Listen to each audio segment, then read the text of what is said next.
पन्ना study YouTube channel में आपका बहुत बहुत स्वागत है।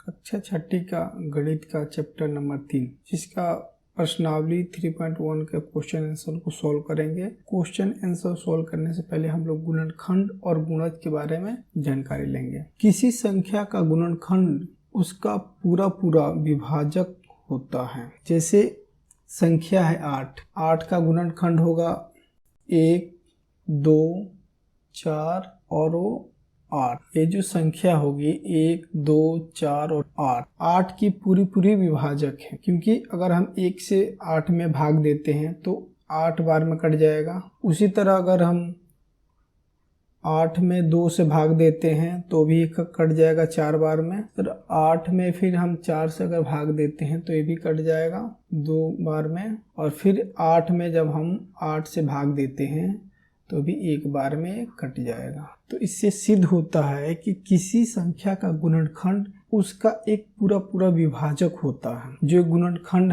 में प्राप्त हुआ है 8 जो संख्या है उसकी पूरी विभाजक है।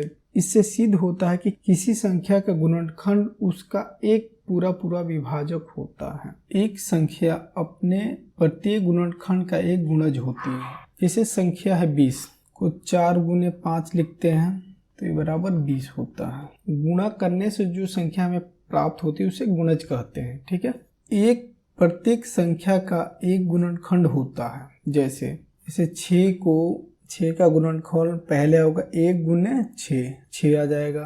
जैसे 8 का गुणनखंड होगा 1 गुने 8। तो एक जो संख्या है ये प्रत्येक संख्या के एक गुणनखंड होता है। प्रत्येक संख्या स्वयं अपना एक गुणनखंड होती है। जैसे संख्या 7 है, 7 गुने 1 ऐसे लिख सकते हैं, क्योंकि 7 में जब हम 1 से गुना करते हैं तो हमें संख्या 7 प्राप्त होती है। उसी तरह संख्या है 11 को 11 गुने 1 लिख सकते हैं। तो इससे ये सिद्ध होता है कि प्रत्येक संख्या स्वयं अपना एक गुणनखंड होती है। एक संख्या का प्रत्येक गुणनखंड उस संख्या का एक पूर्ण विभाजक होता है। जैसे 4 एक संख्या है जिसका गुणनखंड है 1, 2 और 4। 1, 2 और 4 से एक करके जब हम 4 में भाग लगाते हैं तो जो 4 संख्या है पूरी कट जाती है। तो इससे यह सिद्ध होता है कि एक संख्या का प्रत्येक गुणनखंड उस संख्या का एक पूर्ण विभाजक होता है। पूर्ण विभाजक मतलब वो संख्या गुणनखंड से पूरी कट जाए। 4 में अगर हम 1 से भाग देंगे 4 इकाई 4 से पूरी कट जाती है, यहाँ संख्या 0 बचेगा। उसी तरह हम 4 में 2 से भाग देते हैं 2 दूनी 4 होगा, ये पूरी कट जा रही है। उसी तरह 4 में अगर हम फिर 4 से भाग देते हैं तो 4 इकाई 4, यहाँ भी पूरी कट जाती है। एक दी हुई संख्या का प्रत्येक गुणनखंड उस संख्या से छोटा या उसके बराबर होता है। जो संख्या आपको दी गई अगर उसका हम गुणनखंड निकालते हैं तो उसका गुणनखंड उस संख्या से छोटा या उसके बराबर होता है। जैसे आप 12 का गुणनखंड निकालते हैं 1 होता है, फिर 2, फिर 3, 4, 6 और फिर 12। तो जो सबसे पहली संख्या 1 ये सबसे छोटी संख्या होगी, और जो सबसे लास्ट में 12 ये क्या हुई, बड़ी संख्या हो गई, गुणनखंड की बड़ी संख्या हो गई। तो इससे सिद्ध होता है कि दी हुई संख्या का प्रत्येक गुणनखंड उस संख्या से छोटा या उसके बराबर होता है। तो सबसे छोटा हो गया और 12 सबसे बड़ी हो गया उसका गुणनखंड, जो कि 12 से एक छोटा है, 12 के बराबर है। एक दी हुई संख्या के गुणनखंडों की संख्या परिमित होती है। इसका तात्पर्य यह होता है कि गुणनखंडों की संख्या हम गिन सकते हैं। जैसे 76 के गुणनखंडों की संख्या 5 है। एक संख्या का प्रत्येक गुणज उस संख्या से बड़ा या उसके बराबर होता है। जैसे अगर हम 7 का गुणज निकालते हैं तो 7 में 1 से गुना करेंगे तो 7 इकाई 7 हो जाएगा। फिर 7 में 2 से गुना करेंगे तो 14 हो जाएगा। फिर 7 में अगर हम 3 से गुना करेंगे तो 21 हो जाएगा। फिर 7 में अगर हम 4 से गुना करेंगे तो 28 हो जाएगा। इसी तरह ये संख्या आगे बढ़ती जाती है। इससे ये सिद्ध होता है कि किसी संख्या का गुणज उस संख्या से बड़ा या उसके बराबर हो सकता है, उससे छोटा नहीं हो सकता है। ठीक है, 7 का गुणज 7 होगा या उससे बड़ा होगा, उससे छोटा नहीं हो सकता। इससे सिद्ध होता है एक दी हुई संख्या के गुणजों की संख्या अपरिमित है। गुणनखंडों की संख्या तो परिमित होती है लेकिन गुणजों की संख्या अपरिमित होती है। जैसे हम अगर 5 का गुणज निकालते हैं, 5 गुने 1 तो 5 होगा, फिर 5 गुने 2 तो 10 होगा, 5 गुने 3 15 हो जाएगा। उसी तरह आगे बढ़ते जाएगा, जहां तक गुणा करोगे उस संख्या से गुणा होते जाएगा। मतलब इसकी संख्या अपरिमित है, इसका कोई संख्या निश्चित नहीं है जैसे गुणनखंड में निश्चित होता है। 12 का अगर आप गुणनखंड करते हो तो 1 हो जाएगा, 2 3 4 और 6, उसके बाद 12 होगा। तो ये संख्या परिमित है, जैसे 1 2 3 4 5 6 हो जाएगी। लेकिन गुणज की संख्या अपरिमित होती है। प्रत्येक संख्या स्वयं एक का गुणज होता है। प्रत्येक संख्या स्वयं एक गुणज है। जैसे 5 गुने 1 गुणज है, 5 आ रहा है, तो इससे ये सिद्ध होता है कि प्रत्येक संख्या स्वयं एक गुणज है। वह संख्या जिसके सभी गुणनखंडों का योग उस संख्या का दुगुना हो एक संपूर्ण संख्या, जिसे इंग्लिश में परफेक्ट नंबर कहलाती है। 6 और 28 संपूर्ण संख्याएं हैं। 6 का गुणज होता है आपको 1 2 3 और 6 को आपस में अगर जोड़ते हैं आप तो ये 12 हो जाएगा, जो कि 6 गुने 2 बराबर 12 होते हैं। तो 2 गुने हो रहे हैं, तो ये संख्या एक संपूर्ण संख्या है। उसी तरह 28 का गुणनखंड होता है 1 2 4 7 14 और 28। तो इन संख्याओं को आप जोड़ते हो ये 56 आते हैं। तो 56 क्या, 28 का दोगुना है, 56 होता है। तो ये भी संख्या इससे सिद्ध होती है कि ये संपूर्ण संख्याएं हैं। जिस किसी संख्याओं के गुणनखंडों का योग उस संख्या का दुगुना हो वह एक संपूर्ण संख्या कहलाती है। इससे ये सिद्ध हो जाता है। ठीक है, तो संपूर्ण जो संख्या है 6 और 28 है, जो कि इनका योग गुणनखंडों का योग जो आता है इससे दुगुना। हम लोग गुणनखंड और गुणज के बारे में जानकारी ले चुके हैं, तो चल हम लोग क्वेश्चन आंसर शुरू करते हैं। प्रश्नावली 3.1 का क्वेश्चन सॉल्व करेंगे। तो पहला क्वेश्चन है, निम्नलिखित संख्याओं के सभी गुणनखंड लिखिए। किसी भी संख्या का गुणनखंड वो संख्या होती है जो उस संख्या को पूरी भाग लग जाए या विभाजित कर दे। क्वेश्चन नंबर ए, 24 का गुणनखंड निकालना है। ठीक है, 24 का गुणनखंड 1 होगा, क्योंकि 1 से 24 पूरी कट जाएगी।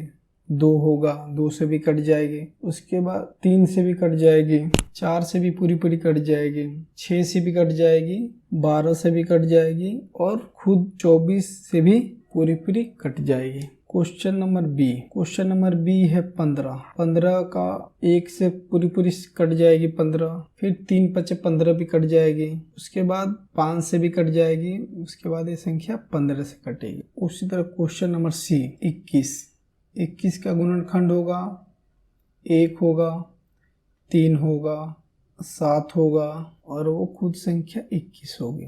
क्वेश्चन नंबर डी 27 का गुणनखंड 1 होगा, 3 होगा, 9 होगा और वो खुद संख्या 27 होगी। क्वेश्चन नंबर ई 12 का गुणनखंड होगा 1 हो जाएगा, 2 हो जाएगा, 3 4 6 और वो खुद संख्या 12, इसका गुणनखंड होगा। क्वेश्चन नंबर एफ 20 का गुणनखंड कितना होगा, 1 होगा, 2 होगा, 4 होगा, 5 होगा, 10 होगा और वो खुद संख्या 20 होगी। क्वेश्चन नंबर जी 18 का गुणनखंड होगा 1 हो जाएगा, 2 होगा, 3 6 9 और वो खुद संख्या 18 होगी। क्वेश्चन नंबर एच संख्या है 23 की गुणनखंड कितना होगा, पहले तो एक गुणनखंड होगा उसके बाद 23 होगी, क्योंकि 23 जो संख्या है या तो 1 से कटेगी या 23 से कटेगी, दूसरी किसी भी संख्या से वो नहीं कटेगी, इसलिए 23 का गुणनखंड 1 और 23 ही होगा। क्वेश्चन नंबर आई है 36 का गुणनखंड होगा 1 होगा, 2 3 6 9 18 और वो खुद संख्या 36। गुणनखंड निकालने के दो विधि है, एक भाग विधि है और एक गुणज विधि है। पहले भाग विधि देख लेते हैं, ठीक है।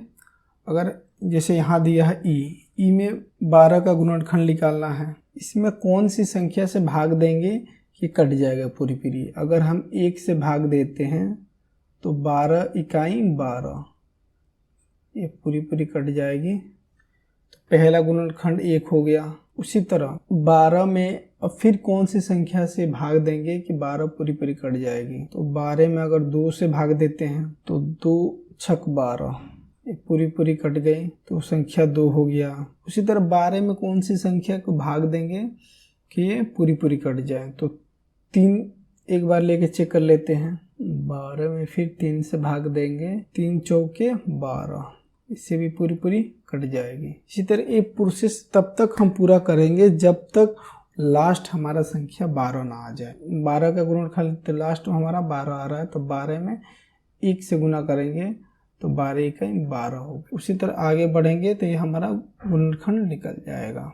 ये तो भाग विधि हो गई। उसके बाद आता है गुणज विधि। गुणज विधि में जैसे 12 का हम गुणनखंड निकाल रहे थे, 1 में क्या गुणा करें कि 12 आ जाए। 1 में अगर 12 से गुणा करेंगे तो 12 आ जाएगा। फिर संख्या 2 लेते हैं, 2 में क्या से गुणा करें कि 12 आ जाए। तो 2 गुने 6 करेंगे तो 12 आ जाएगा। फिर उससे आगे संख्या लेंगे 2, 1 से कर लिए हमने, 2 से कर लिया, अब संख्या 3 लेंगे। 3 में कौन सी संख्या से गुणा करें कि हमें गुणज 12 आ जाए। तो 4 से गुणा करेंगे तो 3 चौके 12 आ जाएगा।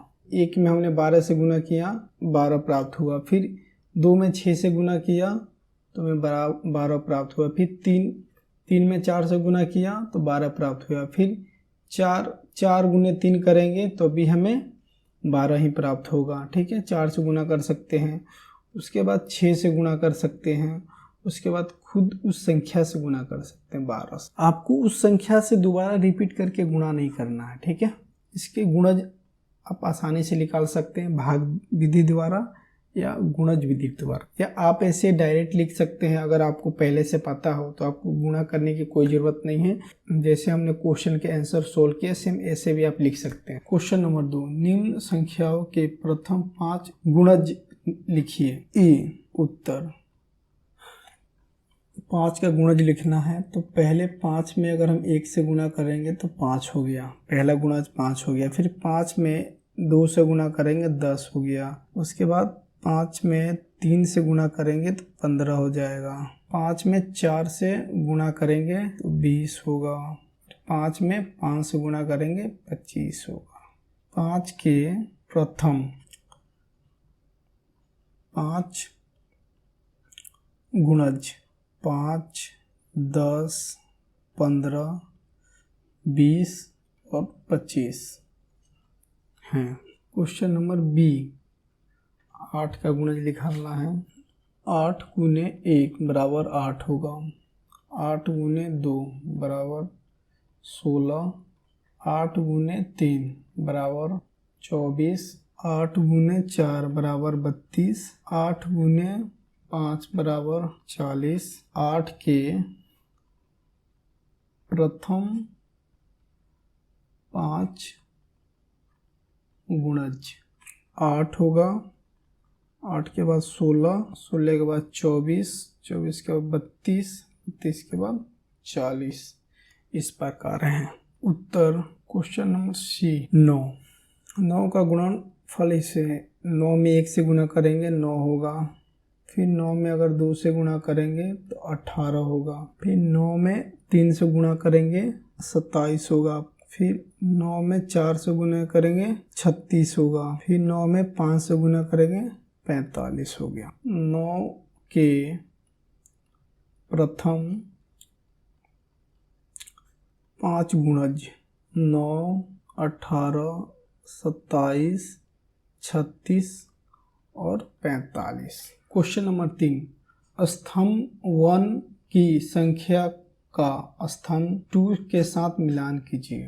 पहला स्तंभ दिया गया है, दूसरा स्तंभ दिया गया है। यहाँ एक तरफ आपको संख्या दी गई है, एक तरफ गुणज और गुणनखंड दिया गया है, ठीक है। जो 35 संख्या है, गुणज पहले चेक करेंगे तो 35 का गुणज 7 है, ठीक है, क्योंकि 7 गुने 5 बराबर 35 होता है। उसी तरह 15 किसका गुणज है या गुणनखंड है? तो पहले गुणज देखेंगे। 15 का कोई गुणज नहीं आया है तो इसका गुणनखंड होगा।